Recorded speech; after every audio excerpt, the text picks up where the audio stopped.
അധ്യായം 33. സൂറത്തുൽ അഹ്സാബ്. മദീനയിൽ അവതരിച്ചത്. സൂക്തങ്ങൾ 73. ബിസ്മില്ലാഹിർ റഹ്മാനിർ റഹീം. പരമകാരുണ്യകനും കരുണാനിധിയുമായ അല്ലാഹുവിന്റെ നാമത്തിൽ. യാ അയ്യുഹൻ നബിയ്യു തഖില്ലാഹ വലാ തുതിഇൽ കാഫിരീന വൽ മുനാഫിഖീൻ ഇന്നല്ലാഹ കാന അലീമൻ ഹകീമാ. ഓ നബി, താങ്കൾ അല്ലാഹുവിനെ സൂക്ഷിക്കുന്നതിൽ സ്ഥിരമായി നിലനിൽക്കുക. സത്യനിഷേധികളെയും കപടവിശ്വാസികളെയും താങ്കൾ അനുസരിക്കരുത്. തീർച്ചയായും അല്ലാഹു സർവജ്ഞനും യുക്തിമാനുമാണ്. വത്തബിഅ മാ യൂഹാ ഇലൈക മിർ റബ്ബിക ഇന്നല്ലാഹ കാന ബിമാ തഅമലൂന ഖബീറാ. താങ്കളുടെ റബ്ബിൽ നിന്ന് നൽകപ്പെടുന്ന സന്ദേശത്തെ താങ്കൾ പിന്തുടരുക. തീർച്ചയായും അല്ലാഹു നിങ്ങൾ പ്രവർത്തിച്ചു കൊണ്ടിരിക്കുന്നതിനെപ്പറ്റി സൂക്ഷ്മമായി അറിയുന്നവനാണ്. വതവക്കൽ അലല്ലാഹ് വകഫാ ബില്ലാഹി വകീലാ. താങ്കൾ എല്ലാ കാര്യങ്ങളും അല്ലാഹുവിൽ ഏൽപ്പിക്കുക. ഭരമേൽപ്പിക്കപ്പെടുന്നവനായി അല്ലാഹു തന്നെ മതി. മാ ജഅല അല്ലാഹു ലിറജുലിൻ മിൻ ഖൽബൈനി ഫീ ജൗഫിഹി وما جعل أزواجكم اللائي تظاهرون منهن أمهاتكم وما جعل أدعياءكم أبناءكم ذلكم قولكم بأفواهكم والله يقول الحق وهو يهدي السبيل. ഒരു മനുഷ്യനും അവന്റെ ഉള്ളിൽ അല്ലാഹു രണ്ട് ഹൃദയങ്ങൾ സൃഷ്ടിച്ചു കൊടുത്തിട്ടില്ല. നിങ്ങൾ ലിഹാർ ചെയ്യുന്ന സ്വന്തം ഭാര്യമാരെ അവൻ നിങ്ങളുടെ മാതാപിതാക്കളാക്കിയിട്ടുമില്ല. നിങ്ങളുടെ ദത്തുപുത്രന്മാരെ അവൻ നിങ്ങളുടെ യഥാർത്ഥ പുത്രന്മാരാക്കിയിട്ടുമില്ല. അതൊക്കെ നിങ്ങളുടെ വായ കൊണ്ട് പറയുന്ന വെറും വാക്കുകളാണ്. അല്ലാഹു യഥാർത്ഥം പറയുന്നു. അവൻ സന്മാർഗം കാട്ടിത്തരികയും ചെയ്യുന്നു. وَدَعُوهُمْ لِآبَائِهِمْ هُوَ أَقْسَطُ عِندَ اللَّهِ فَإِن لَّمْ تَعْلَمُوا آبَاءَهُمْ فَإِخْوَانُكُمْ فِي الدِّينِ وَمَوَالِيكُمْ وَلَيْسَ عَلَيْكُمْ جُنَاحٌ فِيمَا أَخْطَأْتُم بِهِ وَلَكِن مَّا تَعَمَّدَتْ قُلُوبُكُمْ وَكَانَ اللَّهُ غَفُورًا رَّحِيمًا. അവരെ തങ്ങളുടെ പിതാക്കളോട് ചേർത്തുകൊണ്ട് നിങ്ങൾ വിളിച്ചുകൊള്ളുക. അതാണ് അല്ലാഹുവിൽ ഏറ്റവും നീതിപൂർവകമായിട്ടുള്ളത്. ഇനി അവരുടെ പിതാക്കളെ നിങ്ങൾ അറിയില്ലെങ്കിൽ അവർ മതത്തിൽ നിങ്ങളുടെ സഹോദരന്മാരും നിങ്ങളുടെ ബന്ധപ്പെട്ടവരുമാകുന്നു. നിങ്ങളുടെ പക്കൽ നിന്ന് അബദ്ധം വന്നു പോയതിൽ കുറ്റമൊന്നുമില്ല. പക്ഷേ നിങ്ങൾ മനഃപൂർവ്വം ചെയ്തതിനാലാണ് കുറ്റമുള്ളത്. അല്ലാഹു വളരെ പൊറുക്കുന്നവനും പരമകാരുണികനുമാകുന്നു. النبي أولى بالمؤمنين من أنفسهم وأزواجه أمهاتهم وأولو الأرحام بعضهم أولى ببعض في كتاب الله من المؤمنين والمهاجرين إلا أن تفعلوا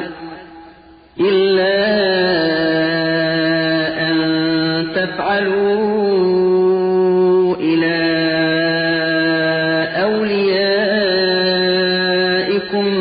معروفا كان ذلك في الكتاب مسطورا. നബി സത്യവിശ്വാസികളോട് അവരുടെ സ്വന്തം ശരീരത്തെക്കാൾ ബന്ധപ്പെട്ടവരാണ്. നബിയുടെ പത്നിമാർ സത്യവിശ്വാസികളുടെ മാതാക്കളുമാണ്. രക്തബന്ധമുള്ളവർ അവരിൽ ചിലർ അനന്തരാവകാശമെടുക്കുന്ന കാര്യത്തിൽ ചിലരോട് അല്ലാഹുവിന്റെ നിയമത്തിൽ അന്യരായ സത്യവിശ്വാസികളെക്കാളും മുഹാജിറുകളെക്കാളും കൂടുതൽ ബന്ധപ്പെട്ടവരാകുന്നു. എന്നാൽ നിങ്ങളുടെ മിത്രങ്ങൾക്ക് വല്ല ഉപകാരവും ചെയ്തു കൊടുക്കുകയാണെങ്കിൽ അതിന് തടസ്സമൊന്നുമില്ല. ഇതെല്ലാം അല്ലാഹുവിന്റെ നിയമത്തിൽ രേഖപ്പെടുത്തപ്പെട്ടതാകുന്നു. وَإِذْ أَخَذْنَا مِنَ النَّبِيِّينَ مِيثَاقَهُمْ وَمِنكَ وَمِن نُّوحٍ وَإِبْرَاهِيمَ وَمُوسَى وَعِيسَى ابْنِ مَرْيَمَ وَأَخَذْنَا مِنْهُم مِّيثَاقًا غَلِيظًا. നബിമാരിൽ നിന്നും താങ്കളിൽ നിന്നും നൂഹ്, ഇബ്രാഹിം, മൂസ, മറിയമിന്റെ പുത്രൻ ഈസ എന്നിവരിൽ നിന്നും നാം അവരുടെ ഉറപ്പ് വാങ്ങിയ സന്ദർഭം ഓർക്കുക. അവരിൽ നിന്ന് നാം ശക്തമായി ഉറപ്പ് വാങ്ങുകയും ചെയ്തു. ليسأل الصادقين عن صدقهم وأعد للكافرين عذابا أليما. സത്യവാൻമാരോട് അവരുടെ സത്യസന്ധതയെക്കുറിച്ച് അള്ളാഹു ചോദിക്കാൻ വേണ്ടിയാണ് അങ്ങനെ കരാർ വാങ്ങിയത്. സത്യനിഷേധികൾക്ക് വേദനാജനകമായ ശിക്ഷ അവൻ ഒരുക്കിവെക്കുകയും ചെയ്തിരിക്കുന്നു. يا أيها الذين آمنوا اذكروا نعمة الله عليكم إذ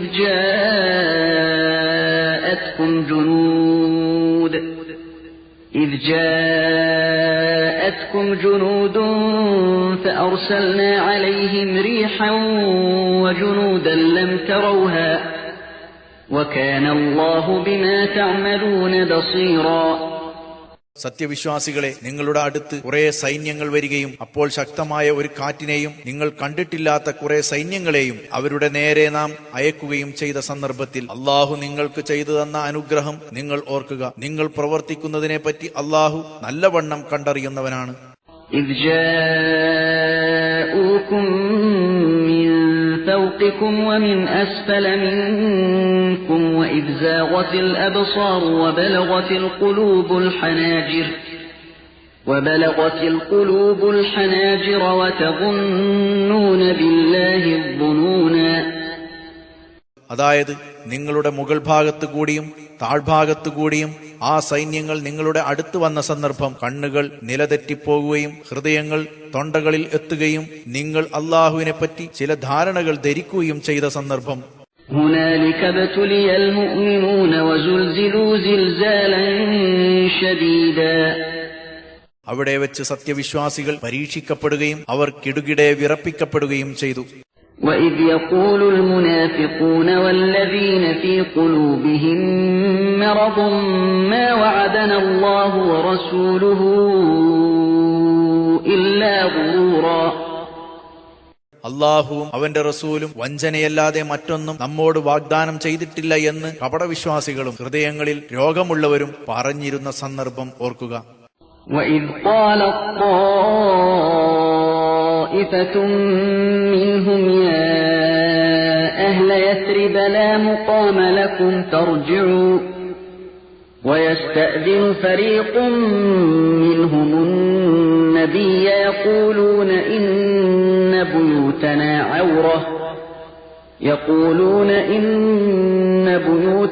عورة وما هي بعورة إن يريدون إلا فرارا.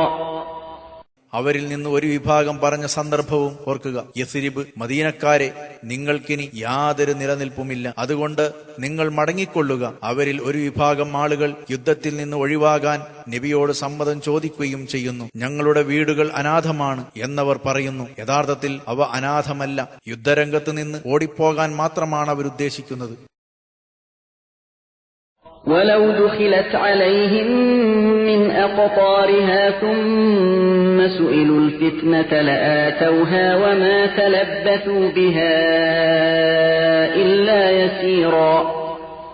14 മദീനയുടെ പല ഭാഗങ്ങളിൽ കൂടി ശത്രുക്കൾ അതിൽ അവരുടെ അടുത്ത് പ്രവേശിക്കുകയും എന്നിട്ട് കൂട്ടരോട് കുഴപ്പമുണ്ടാക്കാൻ ആവശ്യപ്പെടുകയും ചെയ്താൽ തീർച്ചയായും അവരത് ചെയ്തു കൊടുക്കുന്നതാണ്. അല്പസമയം മാത്രമേ അവരതിന് താമസം വരുത്തുകയുള്ളൂ. وَلَقَدْ كَانُوا عَاهَدُوا اللَّهَ مِنْ قَبْلُ لَا يُوَلُّونَ الْأَدْبَارَ وَكَانَ عَهْدُ اللَّهِ مَسْئُولًا. ഞങ്ങൾ യുദ്ധത്തിൽ നിന്ന് പിന്തിരിഞ്ഞു പോകുകയില്ലെന്ന് തീർച്ചയായും അവർ ഇതിനു മുമ്പ് അള്ളാഹുവോട് കരാർ ചെയ്തിട്ടുണ്ടായിരുന്നു. അള്ളാഹുമായി ചെയ്ത കരാർ ചോദ്യം ചെയ്യപ്പെടുന്നതാണ്.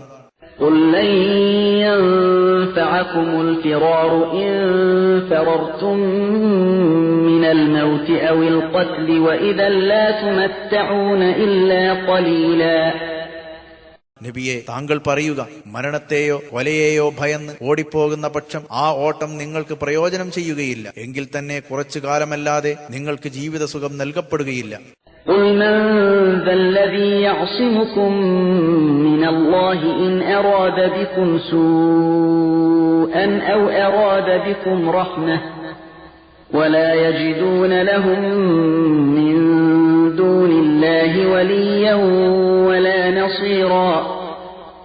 ചോദിക്കുക, അള്ളാഹു നിങ്ങൾക്ക് വല്ല തിന്മയും ഉദ്ദേശിക്കുകയോ നിങ്ങൾക്ക് വല്ല കാരുണ്യവും ഉദ്ദേശിക്കുകയോ ചെയ്താൽ അവനിൽ നിന്ന് നിങ്ങളെ തടയുന്നവൻ ആരാണ്? അള്ളാഹുവിന് പുറമെ ഒരു രക്ഷകനെയോ സഹായകനെയോ അവർ കണ്ടെത്തുകയില്ല.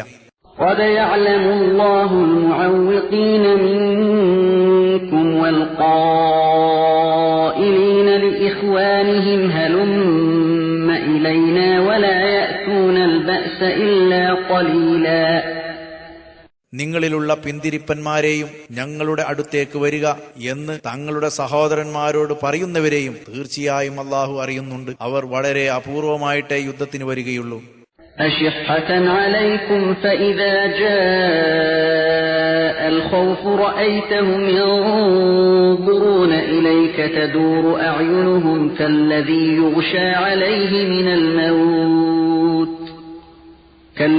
يغشى عليه من الموت فإذا ذهب الخوف سلقوكم بألسنة حداد أشحة على الخير أولئك لم يؤمنوا فأحبط الله أعمالهم وكان ذلك على الله يسيرا. നിങ്ങളുടെ മേൽ പിശുക്കന്മാരായും കൊണ്ട് എന്നിട്ട് യുദ്ധഭയം വന്നെത്തിയാൽ അവർ തങ്ങളുടെ നേരെ നോക്കുന്നതായി താങ്കൾക്ക് കാണാം. മരണം ആസന്നമായതുമൂലം ബോധക്ഷയം ബാധിച്ചവനെ പോലെ അവരുടെ കണ്ണുകൾ അങ്ങുമിങ്ങും മറിഞ്ഞുകൊണ്ടിരിക്കും. അങ്ങനെ ഭയം നീങ്ങിയാൽ അവർ മൂർച്ചയേറിയ നാവുകൾ കൊണ്ട് നിങ്ങളുടെ സൈര്യം കെടുത്തും. നന്മയിൽ പിശുക്കന്മാരായും കൊണ്ട് അക്കൂട്ടർ യഥാർത്ഥത്തിൽ സത്യവിശ്വാസം സ്വീകരിച്ചിട്ടില്ല. തന്നിമിത്തം അള്ളാഹു അവരുടെ പ്രവർത്തനങ്ങളെ നിഷ്ഫലമാക്കിയിരിക്കുന്നു. അത് അള്ളാഹുവിന് വളരെ എളുപ്പമുള്ള കാര്യമാണ്. يحسبون الأحزاب لم يذهبوا وإن يأتي الأحزاب يودوا لو أنهم بادون في الأعراب يسألون عن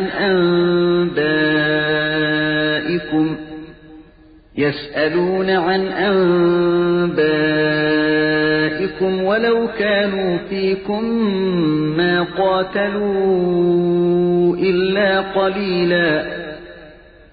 സഖ്യകക്ഷികൾ സംഘം വിട്ടുപോയിട്ടില്ലെന്ന് അവർ ധരിക്കുന്നു. ഇനി സഖ്യകക്ഷികൾ വീണ്ടും വരികയാണെങ്കിലോ നിങ്ങളുടെ വിവരങ്ങൾ ചോദിച്ചറിഞ്ഞുകൊണ്ട് ഗ്രാമവാസികൾക്കിടയിൽ പോയി താമസിച്ചാൽ കൊള്ളാമെന്ന് അവർ ആഗ്രഹിക്കും. ഇനി അവർ നിങ്ങളോടൊപ്പം ഉണ്ടായിരുന്നാലും അല്പം മാത്രമേ അവർ യുദ്ധം ചെയ്യുകയുള്ളൂ.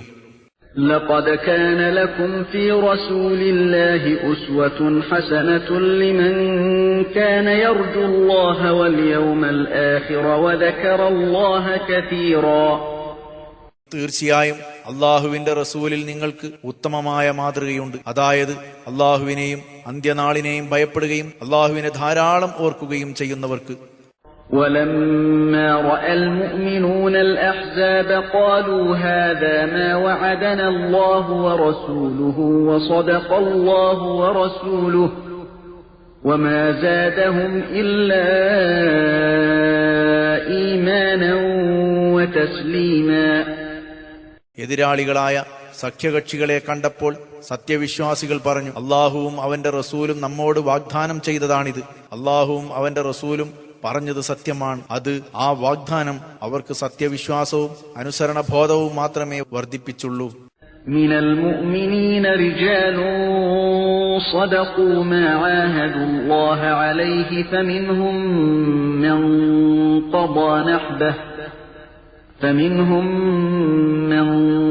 قضى نحبه ومنهم من ينتظر وما بدلوا تبديلا. സത്യവിശ്വാസികളിൽ ചില പുരുഷന്മാരുണ്ട്. ഏതൊരു കാര്യത്തെക്കുറിച്ച് അള്ളാഹുവുമായി കരാർ ചെയ്തിരിക്കുന്നുവോ അതവർ സാക്ഷാത്കരിച്ചിരിക്കുന്നു. അങ്ങനെ തന്റെ നേർച്ച നിറവേറ്റിയവർ അവരിലുണ്ട്. അതിനവസരം പ്രതീക്ഷിച്ചു കൊണ്ടിരിക്കുന്നവരും അവരിലുണ്ട്. അവർ തങ്ങളുടെ കരാറിന് യാതൊരു മാറ്റവും വരുത്തിയിട്ടില്ല. ليجزي الله الصادقين بصدقهم ويعذب المنافقين إن شاء أو يتوب عليهم إن الله كان غفورا رحيما. സത്യവാൻമാർക്ക് അവരുടെ സത്യപാലനത്തിന് അള്ളാഹു പ്രതിഫലം നൽകാനും അവൻ ഉദ്ദേശിക്കുന്ന പക്ഷം കപടവിശ്വാസികളെ ശിക്ഷിക്കുകയോ അവരുടെ പാശ്ചാത്താപം സ്വീകരിക്കുകയോ ചെയ്യാനും വേണ്ടിയാണ് ഇങ്ങനെയുള്ള പരീക്ഷണങ്ങൾ അള്ളാഹു ഏർപ്പെടുത്തിയിരിക്കുന്നത്. തീർച്ചയായും അള്ളാഹു ഏറ്റവും പൊറുക്കുന്നവനും പരമകാരുണികനുമാകുന്നു. وَرَدَّ اللَّهُ الَّذِينَ كَفَرُوا بِغَيْظِهِمْ لَمْ يَنَالُوا خَيْرًا وكفى الله المؤمنين القتال وكان الله قويا عزيزا. സത്യനിഷേധികളെ അവരുടെ കോപത്തോടുകൂടി തന്നെ യാതൊരു നേട്ടവും നൽകാതെ യുദ്ധരംഗത്ത് നിന്ന് അള്ളാഹു മടക്കി അയച്ചു. സത്യവിശ്വാസികൾക്ക് അള്ളാഹു യുദ്ധം മതിയാക്കി ആവശ്യമില്ലാതെയാക്കി കൊടുക്കുകയും ചെയ്തു. അള്ളാഹു ശക്തനും പ്രതാപവാനുമാകുന്നു. وأنزل الذين ظاهروهم من أهل الكتاب من صياصيهم وقذف في قلوبهم الرعب فريقا تقتلون وتأسرون فريقا. വേദക്കാരിൽ നിന്ന് സഖ്യകക്ഷികളെ സഹായിച്ചവരെ തങ്ങളുടെ കോട്ടകളിൽ നിന്നവൻ ഇറക്കി അയക്കുകയും അവരുടെ ഹൃദയങ്ങളിൽ അവൻ ഭീതിയുണ്ടാക്കുകയും ചെയ്തു. അവരിൽ ഒരു വിഭാഗത്തെ നിങ്ങൾ കൊലപ്പെടുത്തുകയും ഒരു വിഭാഗത്തെ തടവുകാരാക്കുകയും ചെയ്തു. وأورثكم أرضهم وديارهم وأموالهم وأرضا لم تطئوها وكان الله على كل شيء قديرا. അവരുടെ ഭൂമിയും വീടുകളും സ്വത്തുകളും നിങ്ങൾ ഇതുവരെ കാലെടുത്ത് വെച്ചിട്ടില്ലാത്ത ഭൂമിയും അവൻ നിങ്ങൾക്ക് അവകാശപ്പെടുത്തി തരികയും ചെയ്തു. അള്ളാഹു എല്ലാ കാര്യത്തിനും നല്ലതുപോലെ കഴിവുള്ളവനാണ്. യാ അയ്യുഹൻ നബിയ്യ ഖുൽ ലിഅസ്വാജിക ഇൻ കുൻതുന്ന തുരിദനൽ ഹയാത്തദ് ദുനിയ വസീനതഹാ فتعالين أمتعكن وأسرحكن سراحا جميلا. നബിയെ, താങ്കൾ താങ്കളുടെ ഭാര്യമാരോട് പറയുക, നിങ്ങൾ ഐഹിക ജീവിതത്തെയും അതിന്റെ അലങ്കാരത്തെയുമാണ് ഉദ്ദേശിക്കുന്നതെങ്കിൽ വരിക, ഞാൻ നിങ്ങൾക്ക് മുത്അത്ത് മോചന വിഭവം തരാം, മാന്യമായ രീതിയിൽ ബന്ധം വേർപ്പെടുത്തി തരികയും ചെയ്യാം.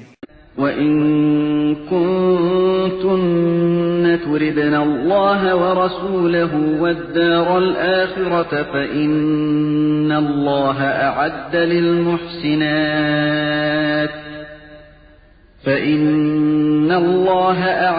للمحسنات منكن أجرا عظيما. നിങ്ങൾ അള്ളാഹുവിനെയും അവന്റെ റസൂലിനെയും പരലോകത്തെയുമാണ് ഉദ്ദേശിക്കുന്നതെങ്കിൽ തീർച്ചയായും നിങ്ങളിൽ പുണ്യവതികൾക്ക് അള്ളാഹു മഹത്തായ പ്രതിഫലം ഒരുക്കി വച്ചിട്ടുണ്ട്. യാ നിസാഅൻ നബി മൻ യഅതി മിൻകുന്ന ബിഫാഹിശത്തിൻ മുബയ്യിനത്തിൻ യുദാഅഫ് ലഹൽ അദാബു ضعفين وكان ذلك على الله يسيرا. നബിയുടെ ഭാര്യമാരെ, നിങ്ങളിൽ ആരെങ്കിലും ഒരു വ്യക്തമായ ദുർവൃത്തി ചെയ്യുന്നതായാൽ അവർക്ക് ഇരട്ടി ശിക്ഷ നൽകപ്പെടുന്നതാണ്. അത് അള്ളാഹുവിന് വളരെ നിസ്സാരമായ ഒരു കാര്യമാകുന്നു. ومن يقنت منكن لله ورسوله وتعمل صالحا نؤتها أجرها مرتين وأعتدنا لها رزقا كريما. നിങ്ങളിൽ ആരെങ്കിലും അള്ളാഹുവിനും റസൂലിനും വഴിപ്പെടുകയും സൽക്കർമ്മങ്ങൾ അനുഷ്ഠിക്കുകയും ചെയ്താൽ അവരുടെ പ്രതിഫലം ഇരട്ടിയായി നാം നൽകുന്നതാണ്. വളരെ മാന്യമായ ഉപജീവനം അവർക്ക് നാം ഒരുക്കി വെക്കുകയും ചെയ്തിരിക്കുന്നു. يا نساء النبي لستن كأحد من النساء إن اتقيتن فلا تخضعن بالقول فيطمع الذي في قلبه مرض وقلن قولا معروفا. നബിയുടെ ഭാര്യമാരെ, നിങ്ങൾ മറ്റു സ്ത്രീകളിൽപ്പെട്ട ആരെയും പോലെയല്ല. നിങ്ങൾ ഭയഭക്തിയോടെ ജീവിക്കുന്ന പക്ഷം അതുകൊണ്ട് നിങ്ങൾ അന്യപുരുഷന്മാരുമായി സംസാരിക്കുമ്പോൾ സംസാരത്തിൽ സൗമ്യത കാണിക്കരുത്. കാരണം അപ്പോൾ ഹൃദയത്തിൽ രോഗമുള്ളവന് മോഹം തോന്നിയേക്കും. നിങ്ങൾ അവരോട് മര്യാദയുള്ള വാക്ക് പറഞ്ഞേക്കുക. وقرن في بيوتكن ولا تبرجن تبرج الجاهلية الأولى وأقمنا الصلاة وآتينا الزكاة وأطعنا الله ورسوله إنما يريد الله ليذهب عنكم الرجس أهل البيت ويطهركم تطهيرا. സ്വന്തം വീടുകളിൽ നിങ്ങൾ അടങ്ങിയിരിക്കുക. പഴയ അജ്ഞാനകാലത്തെ സൗന്ദര്യ പ്രദർശനം പോലെ നിങ്ങൾ സൗന്ദര്യം പ്രദർശിപ്പിക്കരുത്. നിങ്ങൾ നിസ്കാരം മുറപ്രകാരം അനുഷ്ഠിക്കുകയും സക്കാത്ത് കൊടുക്കുകയും അള്ളാഹുവിനെയും അവന്റെ റസൂലിനെയും അനുസരിക്കുകയും ചെയ്യുക. നബിയുടെ വീട്ടുകാരെ, നിങ്ങളിൽ നിന്നും മാലിന്യം നീക്കിക്കളയുവാനും നിങ്ങളെ നല്ലതുപോലെ ശുദ്ധീകരിക്കുവാനും മാത്രമാണ് അള്ളാഹു ഉദ്ദേശിക്കുന്നത്. واذكرن ما يتلى في بيوتكن من آيات الله والحكمة إن الله كان لطيفا خبيرا. നിങ്ങളുടെ വീടുകളിൽ ഓതപ്പെടുന്ന അള്ളാഹുവിന്റെ വചനങ്ങളെയും വിജ്ഞാനങ്ങളെയും നിങ്ങൾ ഓർക്കുക. തീർച്ചയായും അള്ളാഹു നിഗൂഢജ്ഞാനമുള്ളവനും സൂക്ഷ്മജ്ഞനുമാകുന്നു. إن المسلمين والمسلمات والمؤمنين والمؤمنات والقانتين والقانتات والصادقين والصادقات والصابرين والصابرات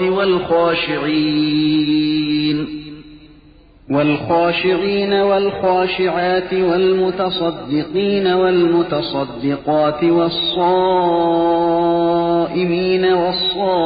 والصائمات والحافظين فروجهم والحافظات والذاكرين الله كثيرا والذاكرات أعد الله لهم مغفرة وأجرا عظيما.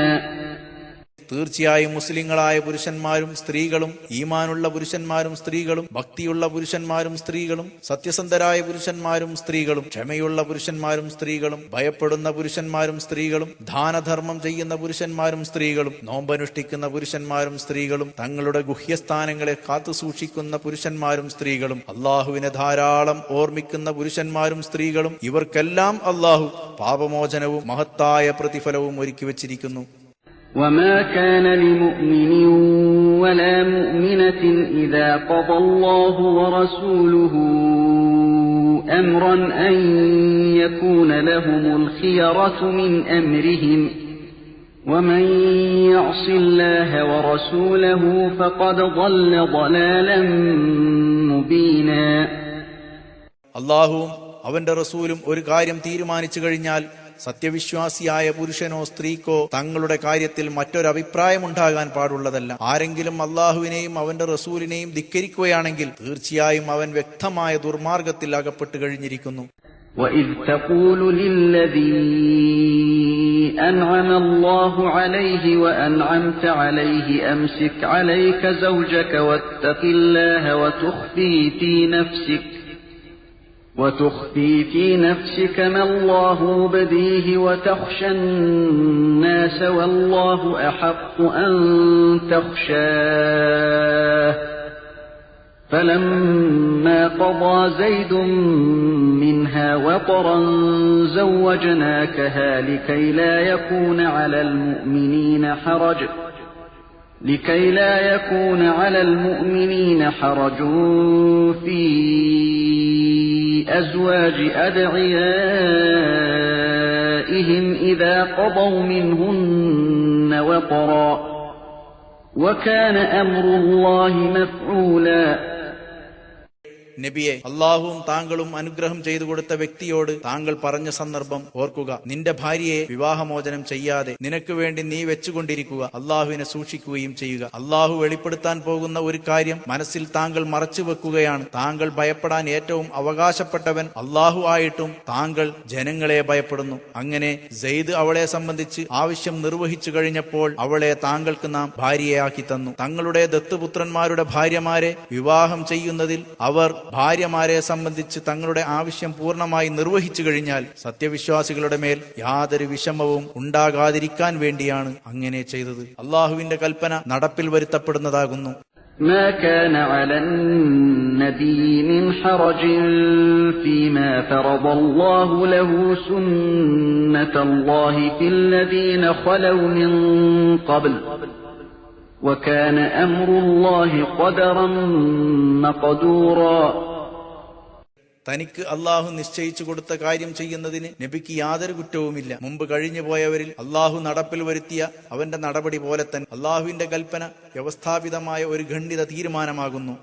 الذين يبلغون رسالات الله ويخشونه ولا يخشون أحدا إلا الله وكفى بالله حسيبا.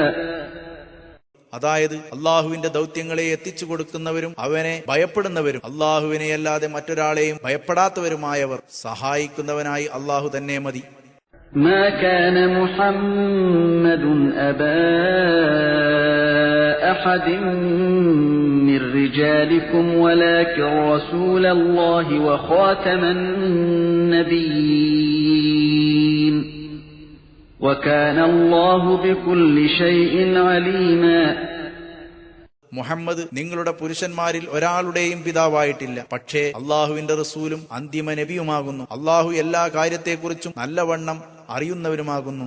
يا أيها الذين آمنوا اذكروا الله ذكرا كثيرا وسبحوه بكرة وأصيلا. സത്യവിശ്വാസികളെ, നിങ്ങൾ ധാരാളമായി അള്ളാഹുവിനെ സ്മരിക്കുകയും രാവിലെയും വൈകുന്നേരവും അവന്റെ പരിശുദ്ധിയെ പ്രകീർത്തിക്കുകയും ചെയ്യുക. هو الذي يصلي عليكم وملائكته ليخرجكم من الظلمات إلى النور وكان بالمؤمنين رحيما. ഇരുട്ടിൽ നിന്നും പ്രകാശത്തിലേക്ക് നിങ്ങളെ എത്തിക്കാനായി അള്ളാഹു നിങ്ങളെ അനുഗ്രഹിക്കുകയും അവന്റെ മലക്കുകൾ നിങ്ങൾക്ക് വേണ്ടി പ്രാർത്ഥിക്കുകയും ചെയ്യുന്നു. സത്യവിശ്വാസികളോട് വളരെ കരുണയുള്ളവനാണവൻ. تحيتهم يوم يلقونه سلام وأعد لهم أجرا كريما. അവനെ കാണുന്ന ദിവസം അവരുടെ അഭിവാദ്യം സലാം ആയിരിക്കുന്നതാണ്. അവർക്ക് മാന്യമായ പ്രതിഫലം അവൻ ഒരുക്കി വെക്കുകയും ചെയ്തിരിക്കുന്നു. يا أيها النبي إنا أرسلناك شاهدا ومبشرا ونذيرا وداعيا إلى الله بإذنه وسراجا منيرا. ഓ നബി, തീർച്ചയായും താങ്കളെ സാക്ഷിയും സന്തോഷവാർത്ത അറിയിക്കുന്നവനും താക്കീതുകാരനും അള്ളാഹുവിലേക്ക് അവന്റെ കൽപ്പനയനുസരിച്ച് ക്ഷണിക്കുന്നവനും പ്രകാശം നൽകുന്ന ഒരു വിളക്കുമായി നാം അയച്ചിരിക്കുന്നു. وبشر المؤمنين بأن لهم من الله فضلا كبيرا. തീർച്ചയായും സത്യവിശ്വാസികൾക്ക് അള്ളാഹുവിൽ നിന്ന് വമ്പിച്ച ഔദാര്യം ലഭിക്കുമെന്ന് താങ്കൾ അവരെ സന്തോഷവാർത്ത അറിയിക്കുക. ولا تطع الكافرين والمنافقين ودع أذاهم وتوكل على الله وكفى بالله وكيلا. സത്യനിഷേധികളെയും കപടവിശ്വാസികളെയും താങ്കൾ അനുസരിക്കരുത്. അവരുടെ ശല്യം താങ്കൾ അവഗണിച്ചു വിട്ടേക്കുക. അള്ളാഹുവിൽ ഭരമേൽപ്പിക്കുകയും ചെയ്യുക. ഭരമേൽപ്പിക്കപ്പെട്ടവനായി അള്ളാഹു തന്നെ മതി. يا أيها الذين آمنوا إذا نكحتم المؤمنات ثم طلقتموهن من قبل أن تمسوهن فما لكم عليهن من عدة تعتدونها فمتعوهن وسرحوهن سراحا جميلا. സത്യവിശ്വാസികളെ, നിങ്ങൾ സത്യവിശ്വാസം സ്വീകരിച്ച സ്ത്രീകളെ വിവാഹം ചെയ്യുകയും എന്നിട്ട് സ്പർശിക്കും മുമ്പ് അവരെ നിങ്ങൾ വിവാഹബന്ധം വേർപ്പെടുത്തുകയും ചെയ്താൽ നിങ്ങൾ എണ്ണിക്കണക്കാക്കുന്ന ഇദ്ദ ആചരിക്കേണ്ട ബാധ്യത അവർക്ക് നിങ്ങളോടില്ല. അതുകൊണ്ട് നിങ്ങൾ അവർക്ക് മോചന വിഭവം നൽകുകയും അവരെ ശരിയായ നിലക്ക് പിരിച്ചയക്കുകയും ചെയ്യുക. يا أيها النبي إنا أحللنا لك أزواجك اللاتي آتيت أجورهن وما ملكت يمينك مما أفاء الله عليك وبنات عمك وبنات عمك وبنات عماتك وبنات خالك وبنات خالاتك اللاتي هاجرن معك وامرأة مؤمنة إن وهبت نفسها للنبي إن أراد النبي أن يستنكحها خالصة لك من دون المؤمنين قد علمنا ما فرضنا عليهم في أزواجهم وما ملكت أيمانهم لكي لا يكون عليك حرج وكان الله غفورا رحيما. ഓ നബി, തീർച്ചയായും താങ്കൾ മഹർ കൊടുത്ത ഭാര്യമാരെ താങ്കൾക്ക് നാം അനുവദനീയമാക്കി തന്നിരിക്കുന്നു. അള്ളാഹു യുദ്ധത്തിൽ കൈവശപ്പെടുത്തി തന്നവരിൽ നിന്നും താങ്കൾ ഉടമയാക്കിയ സ്ത്രീകളെയും താങ്കളോടൊപ്പം മദീനയിലേക്ക് ഹിജറ പോന്നവരായ താങ്കളുടെ പിതൃസഹോദര പുത്രിമാർ, പിതൃസഹോദരീ പുത്രിമാർ, മാതൃസഹോദര പുത്രിമാർ, മാതൃസഹോദരീ പുത്രിമാർ എന്നിവരെയും സത്യവിശ്വാസിനിയായ ഒരു സ്ത്രീ തന്റെ ദേഹം നബിക്ക് ദാനം ചെയ്തു എങ്കിൽ നബി അവളെ വിവാഹം ചെയ്യാൻ ഉദ്ദേശിക്കുന്ന പക്ഷം സത്യവിശ്വാസികൾക്കൊന്നും ബാധകമല്ലാതെ താങ്കൾക്ക് മാത്രമുള്ളതെന്ന നിലക്ക് അവളെയും താങ്കൾക്ക് നാം അനുവദനീയമാക്കി തന്നിരിക്കുന്നു. തീർച്ചയായും നമുക്കറിയാം, സത്യവിശ്വാസികളുടെ ഭാര്യമാരുടെയും അവർ ഉടമയാക്കിയവരുടെ വെള്ളാട്ടികളുടെയും കാര്യത്തിൽ അവരുടെ മേൽ നാം നിയമമാക്കിയതെന്താണ്. താങ്കൾക്ക് യാതൊരുവിധ വിഷമവും ഉണ്ടാവാതിരിക്കാനാണ് നാം ഇതെല്ലാം അനുവദിച്ചത്. അള്ളാഹു വളരെ പൊറുക്കുന്നവനും പരമകാരുണികനുമാകുന്നു. തുർജി മൻ തശാഉ മിൻഹുന്ന വതുഈ ഇലൈക മൻ തശാഉ വമൻ ഇബ്തഗൈത ممن عزلت فلا جناح عليك ذلك أدنى أن تقر أعينهن ولا يحزن ويرضين بما آتيتهن كلهن والله يعلم ما في قلوبكم وكان الله عليما حليما. അവരിൽ നിന്ന്, ഭാര്യമാരിൽ നിന്ന് ഉദ്ദേശിക്കുന്നവരെ താങ്കൾക്ക് പുറകോട്ട് മാറ്റി നിർത്താം, ഉദ്ദേശിക്കുന്നവരെ താങ്കളിലേക്ക് അടുപ്പിക്കുകയും ചെയ്യാം. മാറ്റി നിർത്തിയവരിൽ ആരെയെങ്കിലും താങ്കൾ ആവശ്യപ്പെടുന്നതായാൽ തിരിച്ചെടുക്കുന്നതിന് വിരോധമൊന്നുമില്ല. അവരുടെ കണ്ണുകൾ കുളിർക്കാനും അവർ ദുഃഖിക്കാതിരിക്കാനും താങ്കൾ നൽകിയതുകൊണ്ട് അവരെല്ലാവരും തൃപ്തിപ്പെടാനും ഏറ്റവും അനുയോജ്യമായ മാർഗമാണത്. നിങ്ങളുടെ ഹൃദയങ്ങളിലുള്ളത് അള്ളാഹു അറിയുന്നുണ്ട്. അള്ളാഹു സർവജ്ഞനും സഹനമുള്ളവനുമാകുന്നു.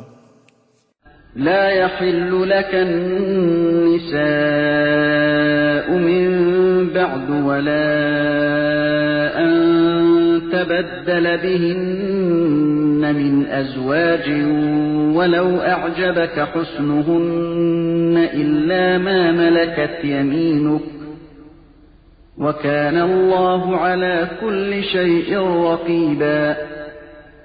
അവർക്ക് ശേഷം താങ്കൾക്ക് സ്ത്രീകൾ, ഭാര്യമാർ അനുവദനീയമാകുകയില്ല. അവർക്ക് പകരം മറ്റു ഭാര്യമാരെ സ്വീകരിക്കലും അവരുടെ സൗന്ദര്യം താങ്കളെ ആശ്ചര്യപ്പെടുത്തിയാലും അനുവദനീയമല്ല. താങ്കൾ ഉടമയാക്കിയവർ, അടിമ സ്ത്രീകൾ ഒഴികെ അവരെ സ്വീകരിക്കാം. അള്ളാഹു എല്ലാ കാര്യത്തെക്കുറിച്ചും സൂക്ഷ്മവീക്ഷണം ചെയ്തുകൊണ്ടിരിക്കുന്നവനാണ്. يا أيها الذين آمنوا لا تدخلوا بيوت النبي إلا أن يؤذن لكم إلى طعام غير ناظرين إناه ولكن إذا دعيتم فادخلوا فإذا طعمتم فانتشروا ولا مستأنسين لحديث إن ذلكم كان يؤذي النبي فيستحيي منكم والله لا يستحيي من الحق وإذا سألتموهن متاعا فاسألوهن من وراء حجاب ذلكم أطهر لقلوبكم وقلوبهن وما كان لكم أن تؤذوا رسول الله ولا أن تنكحوا أزواجه من بعده أبدا إن ذلكم كان عند الله عظيما. സത്യവിശ്വാസികളെ, വല്ല ഭക്ഷണവും കഴിക്കാൻ ക്ഷണിച്ചുകൊണ്ട് നിങ്ങൾക്ക് അനുവാദം കിട്ടിയാലല്ലാതെ നബിയുടെ വീടുകളിൽ നിങ്ങൾ പ്രവേശിക്കരുത്. അത് പാകമാകുന്നത് നോക്കിക്കൊണ്ടിരിക്കുന്നവരാകാത്ത നിലക്ക് വേണം പ്രവേശിക്കാൻ. പക്ഷേ നിങ്ങൾ ക്ഷണിക്കപ്പെട്ടാൽ പ്രവേശിക്കുകയും ഭക്ഷണം കഴിച്ചാൽ പിരിഞ്ഞു പോകുകയും ചെയ്യുക. വല്ല വർത്തമാനത്തിനും വേണ്ടി രസം കൊള്ളുന്നവരായി അവിടെ നിൽക്കരുത്. തീർച്ചയായും അതെല്ലാം നബിയെ ശല്യം ചെയ്യുന്നതാണ്. അപ്പോൾ അത് തുറന്നു പറയാൻ നിങ്ങളോട് അവിടുന്ന് ലജ്ജിക്കുന്നു. സത്യം തുറന്നു പറയാൻ അള്ളാഹു ലജ്ജിക്കുകയില്ല. നബിയുടെ പത്നിമാരോട് വല്ല സാധനവും ചോദിക്കുകയാണെങ്കിൽ മറയുടെ പിന്നിൽ നിന്നുകൊണ്ട് അവരോട് അത് ചോദിക്കുക. നിങ്ങളുടെയും അവരുടെയും ഹൃദയങ്ങൾക്ക് കൂടുതൽ ശുദ്ധി നൽകുന്നത് അതാണ്. അള്ളാഹുവിന്റെ റസൂലിനെ ശല്യം ചെയ്യാൻ നിങ്ങൾക്ക് പാടില്ല. നബിക്ക് ശേഷം അദ്ദേഹത്തിന്റെ ഭാര്യമാരെ ഒരിക്കലും വിവാഹം ചെയ്യാനും നിങ്ങൾക്ക് പാടില്ല. തീർച്ചയായും അതെല്ലാം അള്ളാഹുവിൽ വളരെ ഗൗരവമുള്ള കാര്യമാണ്. إن تبدوا شيئا أو تخفوه فإن الله كان بكل شيء عليما.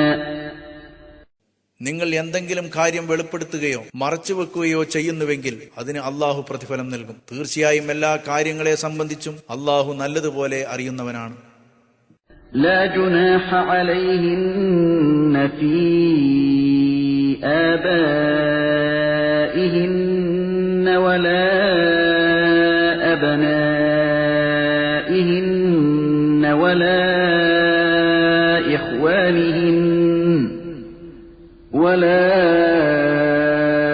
إخوانهن ولا أبناء إخوانهن ولا أبناء أخواتهن ولا أبناء أخواتهن ولا نسائهن ولا ما ملكت أيمانهن واتقين الله إن الله كان على كل شيء شهيدا. സ്വന്തം പിതാക്കൾ, പുത്രന്മാർ, സഹോദരന്മാർ, സഹോദരപുത്രന്മാർ, സഹോദരീപുത്രന്മാർ, തങ്ങളെപ്പോലെയുള്ള സ്ത്രീകൾ, തങ്ങൾ ഉടമപ്പെടുത്തിയവർ എന്നിവരിൽ അവരെ നേരിട്ട് കാണുന്നതിൽ അവർക്ക് നബിയുടെ പത്നിമാർക്ക് കുറ്റമൊന്നുമില്ല. നബിയുടെ പത്നിമാരെ, നിങ്ങൾ അള്ളാഹുവിനെ സൂക്ഷിക്കുക. അള്ളാഹു എല്ലാ കാര്യങ്ങളും കാണുന്നവനാകുന്നു. ഇന്നല്ലാഹ വമലായികതഹു യുസല്ലൂന അലൻ നബി യാ അയ്യുഹല്ലദീന ആമനൂ സല്ലൂ അലൈഹി വസല്ലിമൂ തസ്ലീമാ. തീർച്ചയായും അള്ളാഹുവും അവന്റെ മലക്കുകളും നബിയുടെ മേൽ സ്വലാത്ത് നിർവഹിക്കുന്നുണ്ട്. സത്യവിശ്വാസികളെ, നബിയുടെ മേൽ നിങ്ങളും സ്വലാത്തും സലാമും ചൊല്ലുക. ഇന്നല്ലദീന യുഅ്ദൂന അല്ലാഹ വറസൂലഹു ലഅനഹുമുല്ലാഹു ഫിദ്ദുനിയാ വൽ ആഖിറതി വഅഅദ്ദ ലഹും അദാബൻ മുഹീനാ. അള്ളാഹുവിനെയും അവന്റെ ദൂതനെയും ശല്യപ്പെടുത്തുന്നവരെ തീർച്ചയായും ഇഹത്തിലും പരത്തിലും അള്ളാഹു ശപിച്ചിരിക്കുന്നു. അവർക്ക് അപമാനകരമായ ശിക്ഷ അള്ളാഹു ഒരുക്കി വച്ചിരിക്കുന്നു. والذين يؤذون المؤمنين والمؤمنات بغير ما اكتسبوا فقد احتملوا بهتانا وإثما مبينا. സത്യവിശ്വാസികളെയും സത്യവിശ്വാസിനികളെയും അവർ പ്രവർത്തിച്ചതല്ലാത്തതിന്റെ പേരിൽ ശല്യപ്പെടുത്തുന്നവർ വമ്പിച്ച വ്യാജവാർത്തയും വ്യക്തമായ കുറ്റവുമാണ് ഏറ്റെടുത്തിരിക്കുന്നത്. يا أيها النبي قل لأزواجك وبناتك ونساء المؤمنين يدنين عليهن من جلابيبهن ذلك أدنى أن يعرفن فلا يؤذين وكان الله غفورا رحيما. ഓ നബി, താങ്കളുടെ ഭാര്യമാരോടും പുത്രിമാരോടും സത്യവിശ്വാസികളുടെ സ്ത്രീകളോടും തങ്ങളുടെ മേൽവസ്ത്രങ്ങളിൽ നിന്ന് കുറെ ഭാഗം അവരുടെ മേൽ താഴ്ത്തിയിട്ട് കൊള്ളണമെന്ന് താങ്കൾ പറയുക. അതാണവർ തിരിച്ചറിയപ്പെടാൻ ഏറ്റവും എളുപ്പമായിട്ടുള്ളത്. ഇപ്പോൾ അവരെ ശല്യം ബാധിക്കുകയില്ല. അള്ളാഹു വളരെ പൊറുക്കുന്നവനും പരമകാരുണികനുമാകുന്നു. لئن لم ينته المنافقون والذين في قلوبهم مرض والمرجفون في المدينة لنغرينك بهم ثم لا يجاورونك فيها إلا قليلا. കപടവിശ്വാസികളും ഹൃദയങ്ങളിൽ രോഗമുള്ളവരും മദീനയിൽ കള്ളവാർത്ത പ്രചരിപ്പിച്ച് ഭീതിയുണ്ടാക്കുന്നവരും വിരമിക്കാത്ത പക്ഷം അവർക്കെതിരെ നടപടിയെടുക്കാൻ നബിയെ താങ്കളെ നാം തീർച്ചയായും പ്രേരിപ്പിക്കും. പിന്നീട് അല്പം മാത്രമേ അവർ അവിടെ താങ്കളോട് അയൽവാസം നടത്തുകയുള്ളൂ. ملعونين أينما ثقفوا أخذوا وقتلوا تقتيلا. അത് തന്നെയും അവർ ശപിക്കപ്പെട്ടവരായ സ്ഥിതിയിൽ എവിടെ വെച്ച് കണ്ടുമുട്ടിയാലും അവർ പിടിക്കപ്പെടുകയും നിർദ്ധയം കൊല്ലപ്പെടുകയും ചെയ്യുന്നതാണ്. سنة الله في الذين خلوا من قبل ولن تجد لسنة الله تبديلا. മുമ്പ് കഴിഞ്ഞു പോയവരിൽ അള്ളാഹു നടപ്പാക്കിയ നടപടിക്രമം തന്നെ അള്ളാഹുവിന്റെ നടപടിക്രമത്തിന് യാതൊരു മാറ്റവും താങ്കൾ കണ്ടെത്തുകയില്ല. يسألك الناس عن الساعة قل إنما علمها عند الله وما يدريك لعل الساعة تكون قريبا. അന്ത്യസമയത്തെപ്പറ്റി ആളുകൾ താങ്കളോട് ചോദിക്കുന്നു. അതിനെക്കുറിച്ചുള്ള അറിവ് അള്ളാഹുവിൽ മാത്രമാണെന്ന് താങ്കൾ പറയുക. നബിയെ, താങ്കൾക്ക് അത് സംബന്ധിച്ച് എന്തറിവാണുള്ളത്? അന്ത്യസമയം അടുത്തുതന്നെ ഉണ്ടായെന്ന് വരാം. إن الله لعن الكافرين وأعد لهم سعيرا. തീർച്ചയായും സത്യനിഷേധികളെ അള്ളാഹു ശപിച്ചിരിക്കുന്നു. ജ്വലിക്കുന്ന അഗ്നി അവർക്കായി ഒരുക്കി വെക്കുകയും ചെയ്തിരിക്കുന്നു. خالدين فيها أبدا لا يجدون وليا ولا نصيرا. അവരതിൽ എന്നെന്നും ശാശ്വതമായി താമസിക്കുന്നവരായിരിക്കും. ഒരു രക്ഷകനെയും സഹായകനെയും അവരവിടെ കണ്ടെത്തുകയില്ല. يوم تقلب وجوههم في النار يقولون يا ليتنا أطعنا الله وأطعنا الرسولا. നരകത്തിൽ അവരുടെ മുഖങ്ങൾ മറിച്ചിടപ്പെടുന്ന ദിവസം അവർ പറയും, ഹാ, ഞങ്ങൾ അള്ളാഹുവിനെയും റസൂലിനെയും അനുസരിച്ചിരുന്നുവെങ്കിൽ എത്ര നന്നായിരുന്നു. وقالوا ربنا إنا أطعنا سادتنا وكبراءنا فأضلونا السبيلا. അവർ ഇങ്ങനെയും പറയും, ഞങ്ങളുടെ നാഥ, ഞങ്ങളുടെ നേതാക്കളെയും മൂപ്പന്മാരെയും ഞങ്ങൾ അനുസരിച്ചു പോയി, അങ്ങനെ അവർ ഞങ്ങളെ വഴിതെറ്റിച്ചു. ربنا آتهم ضعفين من العذاب والعنهم لعنا كبيرا. ഞങ്ങളുടെ നാഥ, അവർക്ക് നീ ഇരട്ടി ശിക്ഷ നൽകുകയും അവരെ വമ്പിച്ച ശാപം ശപിക്കുകയും ചെയ്യണമേ. يا أيها الذين آمنوا لا تكونوا كالذين آذوا موسى فبرأه الله مما قالوا وكان عند الله وجيها. സത്യവിശ്വാസികളെ, നിങ്ങൾ ചില ആളുകളെപ്പോലെയാകരുത്. അവർ മൂസായെ ശല്യപ്പെടുത്തുകയും അങ്ങനെ അവർ പറഞ്ഞതിൽ നിന്ന് അള്ളാഹു അദ്ദേഹത്തെ ഒഴിവാക്കുകയും ചെയ്തു. അള്ളാഹുവിൽ അദ്ദേഹം ഉത്കൃഷ്ടനായിരുന്നു. يا أيها الذين آمنوا اتقوا الله وقولوا قولا سديدا. സത്യവിശ്വാസികളെ, നിങ്ങൾ അള്ളാഹുവിനെ സൂക്ഷിക്കുകയും സത്യമായ വാക്ക് പറയുകയും ചെയ്യുക. يصلح لكم أعمالكم ويغفر لكم ذنوبكم ومن يطع الله ورسوله فقد فاز فوزا عظيما. എങ്കിൽ അവൻ നിങ്ങൾക്ക് നിങ്ങളുടെ പ്രവർത്തനങ്ങൾ നന്നാക്കുകയും നിങ്ങളുടെ പാപങ്ങൾ നിങ്ങൾക്ക് പുറത്തു തരികയും ചെയ്യും. അള്ളാഹുവിനെയും അവന്റെ റസൂലിനെയും ആരെങ്കിലും അനുസരിക്കുന്നുവോ അവൻ മഹത്തായ വിജയം കൈവരിച്ചിരിക്കുന്നു. إنا عرضنا الأمانة على السماوات والأرض والجبال فأبين أن يحملنها وأشفقن منها وحملها الإنسان إنه إنه كان ظلوما جهولا. തീർച്ചയായും ആകാശഭൂമികളുടെയും പർവ്വതങ്ങളുടെയും മേൽ ഈ അമാനത്തിനെ നാം എടുത്തു കാണിച്ചു. അപ്പോൾ അത് ഏറ്റെടുക്കുന്നതിന് അവ വിസമ്മതിക്കുകയും അതിനെക്കുറിച്ച് അവ ഭയപ്പെടുകയും ചെയ്തു. മനുഷ്യനാകട്ടെ അത് ഏറ്റെടുത്തു. തീർച്ചയായും അവൻ വലിയ അക്രമിയും അജ്ഞനുമാകുന്നു. ليعذب الله المنافقين والمنافقات والمشركين والمشركات ويتوب الله على المؤمنين والمؤمنات وكان الله غفورا رحيما.